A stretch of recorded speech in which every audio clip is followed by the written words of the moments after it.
The one and only, I don't care what it says in the booklet, I'm going to say he goes by Albert Bond. Yes, that's Albert Bond. Let's give him a round of applause. Let him hear you. Let him hear you. That one should be working. Yeah, let's go with this one. We'll just take that. There you go. Hello, can you all hear me?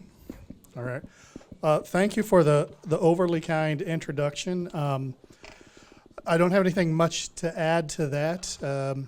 It's BIA policy typically for us to try to present early in the morning for two reasons, because that prevents you all from getting fruit at lunch to throw at us, and it also allows you to get out of here on time, which I will do anyways.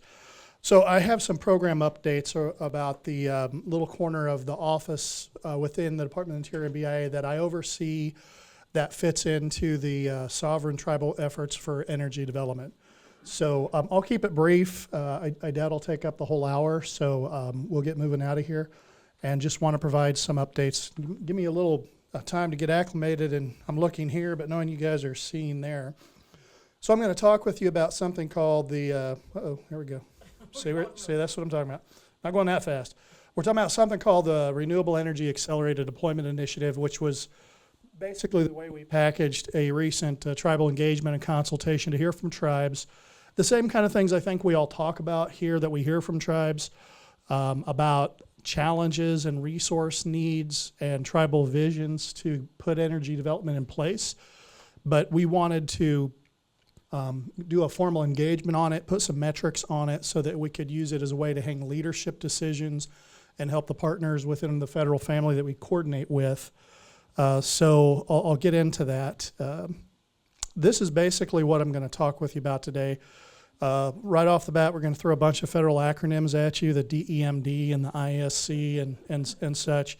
But basically tell you a little bit about where my office is, how we work within BIA, the way our program operates, and then what tribes have told us through the READY engagement, and how we're going to use that to make decisions moving forward. So firstly, let me talk a little bit about the office I oversee. It's called the Division of Energy and Mineral Development. I'll probably say that a couple dozen more times. I'll try to stick with the acronym DEMD. Basically, we run a program that provides grants and technical assistance to tribes that's focused on economic development through energy and mineral development. It's very similar to, I think, what you've heard several offices here to do today along with tribes. But like I said, we have our own little spin on what we do in our corner. We're a relatively scoped down program to some of the other programs, and we'll talk through some of the details of that. This is a depictive chart of the way our office works. So I'm the division chief of this office. We're located in Denver, Colorado, and this is how our org works. I don't know if, can you guys see if I do that? There we go, there's a mouse. Can you see the mouse on the screen? Yes? Yeah? No?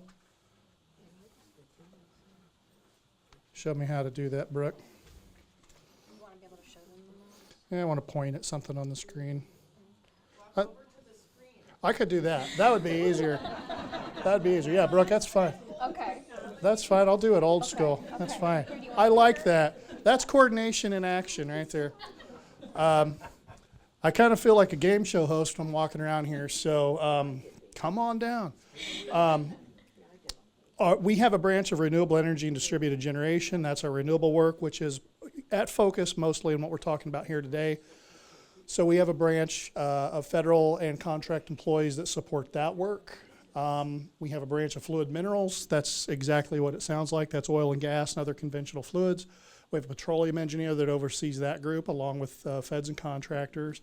We have a solid minerals group that focuses on sand and gravel and other hard rock minerals up to and including critical minerals. Our geotechnical data services and our NIOGEMS group we've since combined. So this is NIOGEMS and data.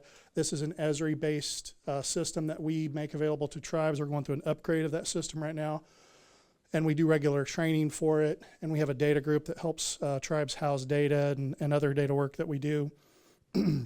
So this is meant to be a decision-making tool for tribes to use to manage the resources. And then we have a business services group that basically helps tribes with capacity building, and it's specifically focused on one of our grant programs. and does other things related to capacity building. So, oh yeah, okay, I'll just use this. So I'll make this quick. Bunch of words about regulatory citations. I think this is interesting. So we're authorized under the Energy Policy Act of 2002. That might sound familiar. Dr. Jones mentioned earlier that's also the authority that authorizes his office, and we're named both in that statute. So a couple interesting things about the Energy Policy Act of 2005. It amended the Energy Policy Act of 1992. It was signed by President Bush at Sandia National Lab on August of 2005. So shout out to DOE, continuing to support that. It was a pretty monumental thing, the 2005 Act. It changed energy policy. We're concerned here in Indian Country what it did, but just to quickly touch base on the sort of more nationwide focus that it had. It was a significant change of policy. It's what brought in ethanol production blending that has been the discussion of a lot of things tonight. And it repealed the Public Utility Holding Company Act of 1935, which basically had to do with whether or not electric utilities are privately or publicly owned. And it had a lot of other broad provisions in it. But here's the Indian stuff that we're concerned about. It defined and created the DOE's Office of Indian Energy and Program Policy under Title V. Again, that was what Dr. Jones presented to. But also under a revision to Title 26 of the previous 1992 Act, it created the office that I'm talking about within DOI that I oversee.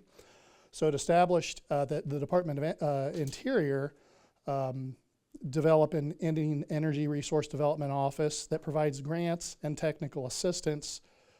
And again, that's the office I oversee. It also added definitions for lands that are eligible for these services that defined, among other things, Alaska lands. So the Energy Policy Act definition of eligible lands that includes Alaska is very different than the other. If you're a regulatory person that works with BIA regulations, it's very different under the Energy Policy Act what this grants and technical assistance-oriented activity aims at. And it calls for DOI and DOE's Indian programs to coordinate. I threw a citation in there that'll key you to all of this in the United States Code, 25 USC 3500. It's part 30, chapter 37, if you want to look at it.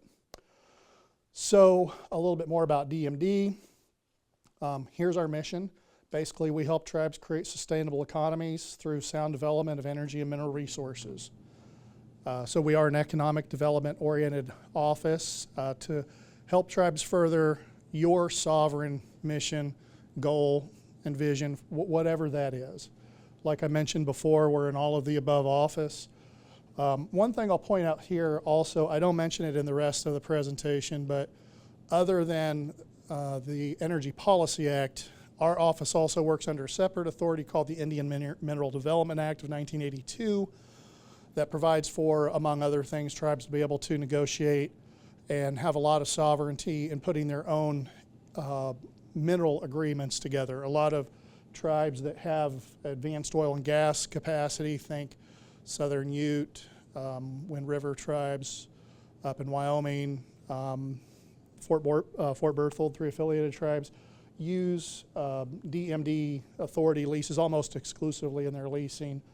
That's really not at issue in the rest of the presentation, but we have some roles there helping tribes negotiate upon their requests terms of IMDA agreements and providing internal review and oversight of proposed IMDAs within BIA.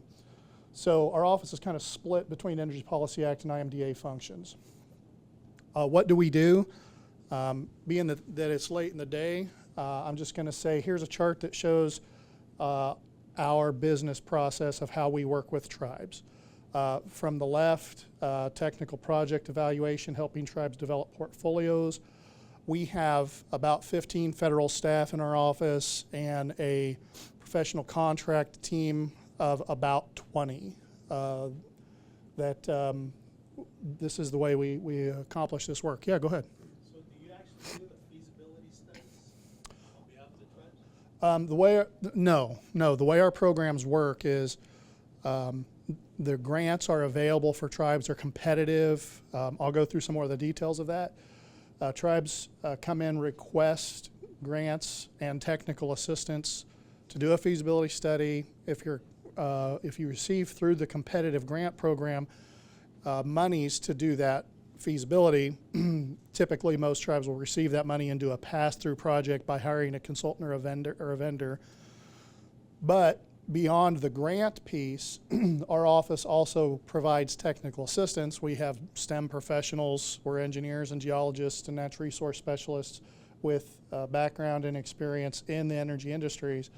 So if you're doing a feasibility study yourself, or if you have a grant with us, or even if you don't have a grant with us and you ask for technical assistance, that's what we're chartered to do. So we will embed with you resource availability pending to help you do your feasibility study yourself. So like I said, we're kind of a small little office in the corner of the Department of the Interior, and that's what this depicts is how our group works. So again, this is about 40 people in our office that work to do this with tribes, a mix of feds and contractors. All of these things, strategic planning, prioritization, this is all stuff that tribes are doing that we have the ability to provide technical assistance to assist with in partnership with whatever other offices tribes may be working with that you're hearing from today.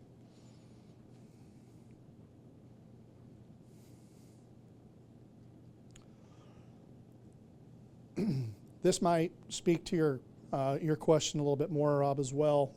So this is just a slide that shows our grant programs. We have 2 grant programs. These go out annually, typically. Each one goes out annually, so 2 grant programs a year, two grant cycles a year. On the left, we're showing the Energy and Mineral Development Program, or the EMDP. The little blue language at the bottom kind of describes, a lot of you probably can't see it from there, but that's basically oriented towards resource assessment. Is there solar, is there wind, is there oil and gas, is there a solid mineral that you want to develop? And project preparation. We fund and support everything through the pre-development process, which is to say we don't fund brick and mortar construction. We can do everything up to and including final design. Of course, we understand if you're going that far with final design on the preparation for brick and mortar project, you're probably working with other components rather than just our office. And so we would work to understand what other requirements you're working towards and help you coordinate through that, whether you're seeking another grant for the brick and mortar piece or whatever the case is. And then on the right side, we're showing the Tribal Energy Development Capacity Program, or TEDC. That is something to help tribes develop capacity. I think we have some description down there that describes it as managerial, organizational, and technical capacity to maximize development. This is where tribes are working to develop charters, maybe charter a new office, maybe working towards developing tribal utility. And we have been funding both of these projects for a number of years. What we're showing here is the funding that has gone out the last couple of years. I think we have a year on here. The last iteration of EMDP funding, I think we sent out about $6 million. It was a little more than that in 22 actually. And that was a total of 20-30 projects. What we're saying there is there was $50,000 to $2 million was what the range of the individual projects that we funded. And then on the TEDC side, we put out on annual average $1 to $2 million. Again, it was a little more in 22, and we funded about 15 to 25 projects on average. Again, it was a little higher than that in 22. And so again, these go out annually. They're advertised on grants.gov. The transactional thing that a tribe would apply for the grant for is on grants.gov. So you go in and apply, and the applications come through grants.gov to our office. We do an internal review panel review of those applications, and then we fund, make decisions on funding based on those review panel recommendations. And the final authority for signing off on that is at my level and my supervisor's level. So it's a nimble program with a lot of flexibility, and we're happy to work with tribes in the pre-application phase to answer questions about program requirements. We've recently started doing webinars and Q&A sessions in preparation for these, and that's how those work. Right now, There has been the TEDC funding opportunity announcement closed a few weeks ago. We have those applications in now, and so they are in-house under review. The EMDP funding opportunity announcement, this is to use up 2023 funds, is getting ready to go out, so you should see that on grants.gov in 2 or 3 weeks, I would think. We would anticipate about $7 to $8 million being available for EMDP. As soon as we get those that advertisement out for EMDP and those projects selected, we will turn around and do 24 funding for both TEDC and EMDP. So you're going to see 3 come out, boom, boom, boom, in the next 5 months probably. Keeping in mind that we're in a continuing resolution, and so that 24 funding is a little bit of a moving target right now. So that is the gist of our grant program. We provide technical assistance along with this, like I say, and you're eligible for technical assistance if you have a grant, or if you don't, you just come and ask. And like I say, resources, availability, depending, we'll provide everything we possibly can for technical assistance. I talked a lot about this. I guess I put some actuals on this slide for fiscal year 22. There's what EMDP looked like. I won't go through these in detail and bore you, but basically $11.2 million total awarded in EMDP for 22, and $2.8 million awarded in 22 for the TEDC program. We have a listing here, and this presentation will be available for everybody. We have a listing here of what we describe as the eligible projects. Tribes often are creative and come up with something that they need to have done that maybe is not quite captured by what we've seen here in the past. And we're open to all those things. It's, as with everything, it's a little work to apply, but come to talk with us ahead of time, and we'll do everything we can to get the information for you to make the application process as streamlined as possible. Okay, so that's a little bit about what DMD does. I'm going to quickly brush on another office within BIA called the Indian Energy Service Center. It's right next door to us on the org chart. It provides processing, support, and policy development internally to DOI. It doesn't work with grants and technical assistance in the way DMD does, but it provides support processing to other departments within other offices and agencies and bureaus within the Department of the Interior and external to provide support processing for all those typical conventional trust regulatory functions like lease processing, right-of-way processing, permit processing, and formal agreement processing like communization agreements and units. So we're talking oil and gas language there a lot, although the ISC does have a renewable element as well.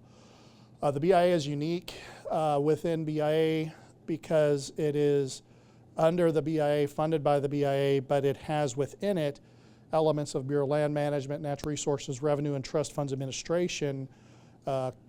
These other offices are linked to the BIA through a series of memorandums of understanding, basically, with a parent memorandum of understanding that guides the whole office's operational process. And so that's where the coordination piece comes in directly. Boy, that looks like a lot of governmentese. This is the ISC's overview in the Indian Affairs Manual. If you want to go and look at it, it's a relatively new office, so that's why we included this in there. So if you want to read about the Indian Energy Service Center, please do. I'll make a point, the ISC, although it is unique, but it's not the first multi-bureau office within the BIA. There's been a couple others, including one that continues to exist called the Federal Indian Minerals Office, or FEMO, in Farmington, New Mexico. That is also a BIA operated, led, and funded office. However, FEMO is not nationwide. It exists just to manage the Navajo allotted estate for oil and gas, fluid minerals, and FEMA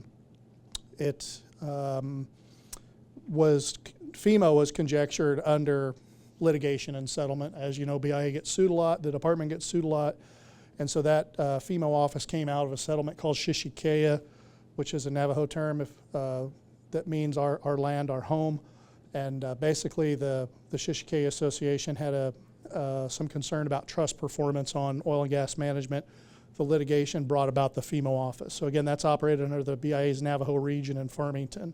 But the Service Center is the nationwide multi-bureau office that institutes policy and process. The Service Center's mission is depicted here, basically talks about effective staffing options for agencies that don't have enough staff to process trust functions, and all the way to procedural development. And I will go forward on to talk about READY because that's really what we wanted to present and talk about here today. So again, READY, Renewable Energy Accelerated Deployment Initiative. This was essentially a consultation process with tribes. The DEMD, our office, was the lead management function. Indian Energy Service Center sponsored it, which is to say the funding for the work that we did came out of their budget. And I'll have some acknowledgments here. Some groups that I think are in this room contributed significantly to READY, and we want to make sure to acknowledge them. But before we get to that, basically the gist of what we wanted to share here is what we focused on with READY was to assess our federal programs about how we're going about providing assistance to tribes and get input from tribes on what they need and what their visions are for advancing renewable energy.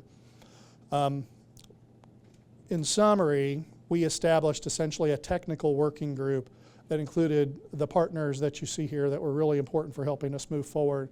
Within the Bureau of Indian Affairs, it was the offices I mentioned, as well as some other offices, Division of Real Estate Services, and some of the folks at the line offices, region and agency offices, and then other federal agencies. We had participation from the Department of Energy, some of the folks you see here. Thank you, DOE, for the coordination on that. We had Department of Agriculture, Geological Survey, Appraisal and Asset Valuation Services offices, and BLM. All of these offices have significant roles with administering the trust function on Indian lands. The project took place over January, basically 2023 through April 2023 was the planning piece. We have our final recommendations report in draft form, and it's going through senior vetting right now, and we expect to get it out soon. Here's the folks that worked on this project. Our office and BIA, or Service Center, scoped it, led it, and funded it. For significant pieces of this, we worked with a contractor that we bid out through competitive processing, Kaufman and Associates, who did a fantastic job for us. Kaufman in turn hired the subcontract support of Ms. Thomas from Quarles and Brady, and of course most of us know Pilar. If you've been anywhere in Indian Energy in the past 30 years, you've run across Pilar Thomas. She's a known subject matter expert, so we were very glad that Kaufman brought in that resource. Pilar essentially wrote our literature review, which is the amount of information we put in front of tribes to serve as our base to solicit comments from tribes. Basically, it was, here's a literature review that describes all of the resources federal-wide that helps tribes develop renewable energy. Tribes, please review this literature review report and reference it when we ask you the following questions, which I'll go through in a minute. And then we had the technical work group that included, I mentioned those a minute ago. We are repeating some of the main ones here. Up in Alaska, we folded in the Denali Commission and also the White House Council on Native American Affairs, which is an office within the Department of the Interior that I think you've heard referenced a couple times. We coordinate closely with that office also. What did the literature review tell us? Well, at a glance, from left to right, it listed renewable energy development resources that tribes have access to. It talked about what are the federal laws, regulations, and guidance that you're bound to as a tribe working to develop renewable energy. There was kind of an extraneous element of other renewable project development information you need to know, what financial resources are available, and then what are some of the main paths that tribes are putting together. So again, Pilar Thomas developed this effective tool to help tribes review and refer to as we went through the consultation process with them. Here's some highlights of what that was. Here's the meetings that we held. Basically, 7, I think, 1, 2, 3, 4, 5, 6, 7, 8, plus we did the providers conference up in Alaska. So most of them were in-person, virtual, hybrid, although we had 2 virtuals only in September 6th and 7th that you can see there. And the questions on the left were basically the dialogue questions that we posed during the consultation that were stated in the Dear Tribal Leaders letter and that we based the engagement on. We received verbal comments during the consultation, and we also accepted written comments from the tribes for a 30-day period, in most cases afterwards. And so what we asked tribes is, what is your tribal vision for renewable development? What do you want to do? What are you trying to do? What obstacles and challenges are you facing? The third question we ask is, what additional resources are needed? What do you need that you don't have right now to implement your vision?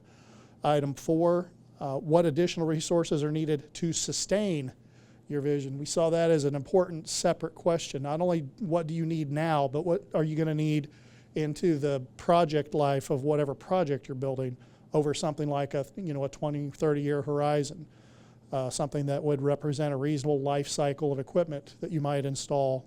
And then lastly, how can BIA best support tribes' vision? Specifically, what can BIA do for you? And so what I'm going to go through is just a summary of what we heard back from the tribes. Their top 3 visions, tribes mostly told us that they're working towards energy sovereignty. There were different definitions of what that meant to each tribe, but that's in a nutshell, that's how our metrics showed this.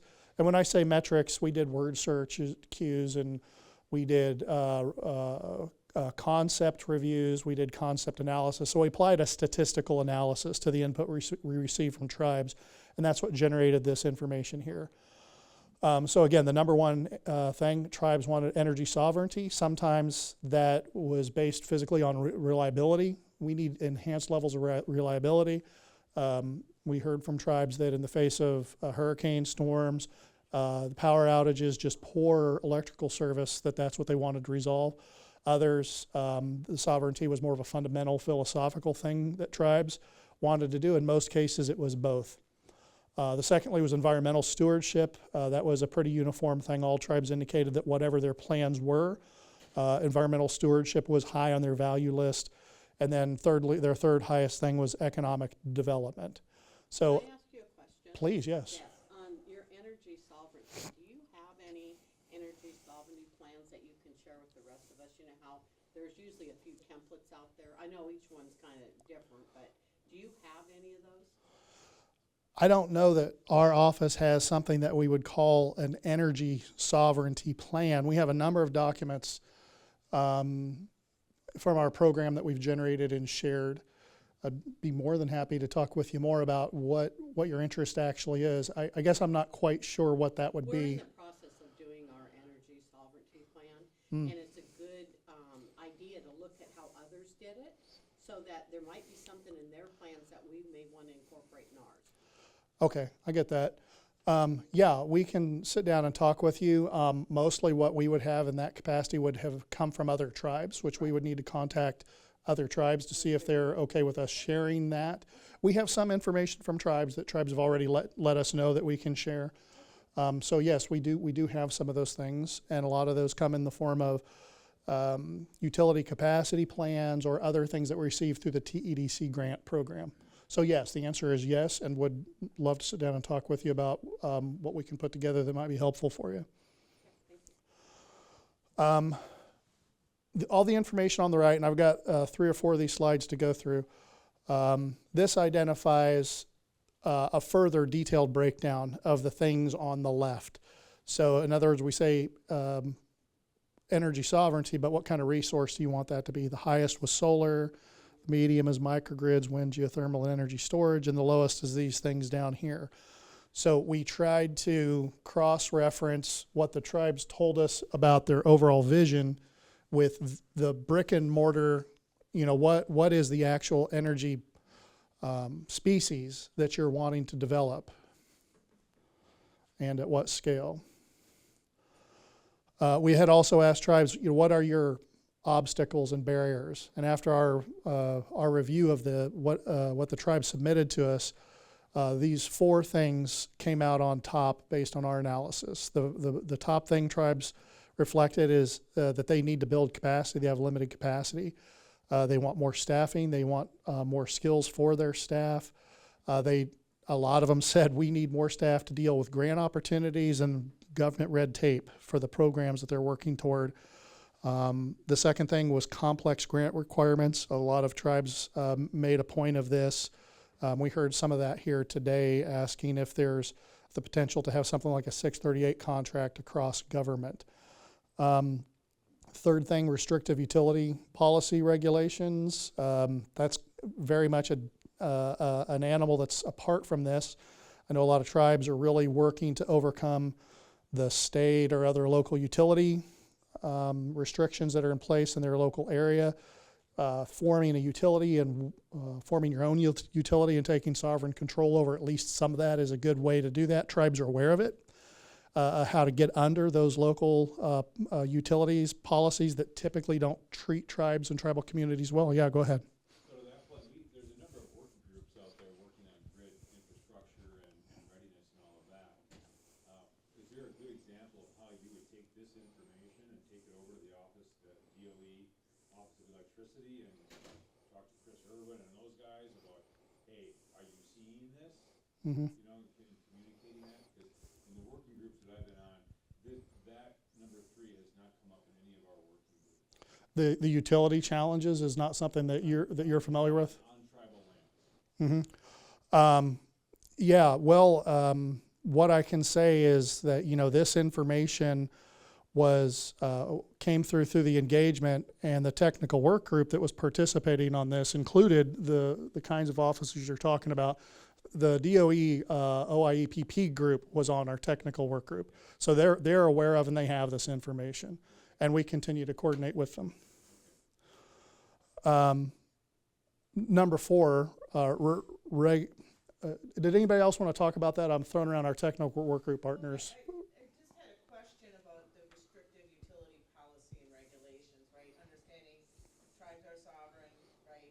And, you know, we're talking about a tribal utility service, but I know some of the challenges actually come, and I don't know how this is navigated, the public service commissions in the different states, and, you know, is that kind of speaking to that restrictive utility? Yeah, that's exactly what we're trying to get to, is for those tribes who have not ventured into the utility business, across the country they face a wide array of utility environments. Some are pretty reasonable, others not so much. But for tribes who have communities that are subject to utility rates and billing and functions in an area that where the tribe hasn't ventured into utilities, basically the tribal community, whatever that is for that tribe, is just subject to the local electric utilities rates and billing cycles and things. And oftentimes we see tribal communities are at the end of the line. They have maybe less reliability. And for those tribes that do take those first steps and collect utility bills and start reviewing those and doing trend analysis, they find there does seem to be a lot of arbitrary billing patterns. People in the same area seem to be getting different bills a lot of times. Now, that's not across the board. I'm kind of identifying potential benefits for tribes to do that. There are some utilities, I'm sure, where tribes look at the billing and realize, this is a pretty good environment. But the point is there's a sovereignty element that tribes have communicated to us that they would like to undertake, and this is what we heard from them about utility policy and regulations. Sir? Are there tribes that actually generate their own utility for all the members? There are tribes that have utilities that have progressed to varying degrees. A tribal utility can do anything from just do billing verification to actually owning and operating infrastructure. And there are a number of tribes that are in between those two things. No, what I'm asking about is like Navajo. Mm-hmm. They do 120 megawatts for their entire reservation. Mm. But they don't produce any of it except for that one solar plant in Kayenta. Mm. All the others is just fueled from a larger utility company. And so the price of utility, if you go off net of the reservation, is cheaper than when you buy it on the reservation. So what I'm asking is, how many of the tribes in the country actually generate their own production of energy? Right, rather than having utility that just sits on top of somebody else's energy source. We don't work with any tribes that have gone that far, that operate a plant. We have some tribes that where we've provided grant funding and TA that we work with that have. So to her question, energy sovereignty, that's what energy sovereignty is. You're producing your own energy for your members. Wheeling it is not energy sovereignty. Thank you for the input. Yeah, what we would suggest is that, that's the ultimate expression of energy sovereignty. We would agree with you on that, and we would provide grant funding and technical assistance and support tribes' efforts to achieve that in whatever increment they're able to do at any given time. Dr. Jones, sir. I can add to some of that. So large scale, yeah, it's pretty limited, but there's smaller scale, like Ramona Band in Southern California. They're completely off grid, and so they have, their power is completely self-produced. There's other communities such as Blue Lake Rancheria who have done a lot of energy work, but they're still grid tied, and so, some folks think of grid tied as like a battery backup almost, and so if you produce enough energy that starts net metering, you can consider that as having your own utility. I think a lot of Alaska communities in rural Alaska, although partnered with cities and townships, things like that, they have to have their own electricity from their area. But large scale, it's typically an economic development venture. Makes sense to me, and I think we see the same things in the work that we do, which is a different. Make sure I understand. That's a different question than if a tribe is venturing into utility scale and looking to be a wholesale energy supplier. You're talking about if tribes can simply become self-sufficient and not need external energy resources. I think Dr. Jones answered that in the same way that we would.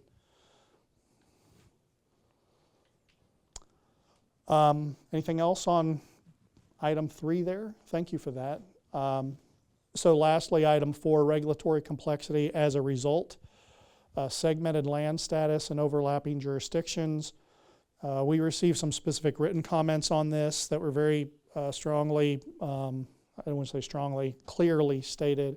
And then a lot of verbal discussion in several of the engagement sessions on this. And this basically kind of speaks to a lot of lands that are checkerboard status or tribes that are early on in their capacity building curve and don't have a big land base and just don't have adequate land resources to put energy infrastructure in place, or would need rights of way and other kind of sharing agreements with non-tribal land or non-Indian land that with local governments or private fee owners at a scale that's that they're not able to address. So that's mostly what that addressed. And then this slide on the right, we just kind of put in some other things that tribes mentioned, limited capital, outdated infrastructure. These are kind of complex issues that I think everybody has addressed in here one way or the other. Constrained land for renewable development. Some of these issues speak to situations that are specific to to specific tribes. Others are broad, but so again, our metrics came up with the 4 on the side. The ones on the right, I think we would say are kind of honorable mentions or maybe intrinsic complicating factors that are embedded with the main 4. The final report, by the way, will be released when we're done vetting it and get final signature from leadership on it. So we asked tribes, what resources do you need? They need funding. They need technical assistance and education, and they need ongoing consultation and interagency coordination. We kind of went back and forth about what the statistics showed on item 3. It was kind of a tweener between whether it fell on 3 or 2, but these were the top 3 things that our analysis told us that tribes were responding with. And then again, the honorable mentions or maybe some things that were sort of embedded within everything across the board. Comprehensive project capital, which means not funding just for the project, but all of the work it takes leading up. This is capacity building, mostly what we're talking about. And then capacity building of the post-construction O&M for tribes who are identifying infrastructure development, physical construction. Flexible grant requirements, tribes wanted that. They saw those as an important thing. It kind of talks to streamlined funding and TA. and then increased land availability for renewable energy. And there were some specific examples and some specific requests cited, which we didn't include in the summary here, but those will be included in the final report. Certain kinds of subsidies and other things like that, where tribes had specific ideas on how that could be done. These are the recommendations draft that we've come up with that were, like I said, we've written in the draft report that's going through vetting. So we provided what we could here, short of this being signed off on by IA leadership. But based on tribal input, it seems like tribes would benefit from an ongoing interagency work group or a consortia of some kind. I will note that that seems to already be happening, so kind of a clear indicator. The Alliance for Tribal Clean Energy, may be an example of that kind of group. Of course, as the government, we wouldn't point to an individual entity, but the bodies of the past that have come up with a lot of foundational statutory policy development, like Council of Energy Resource Tribes, the Council of Large Tribes, have been key to moving key legislation forward.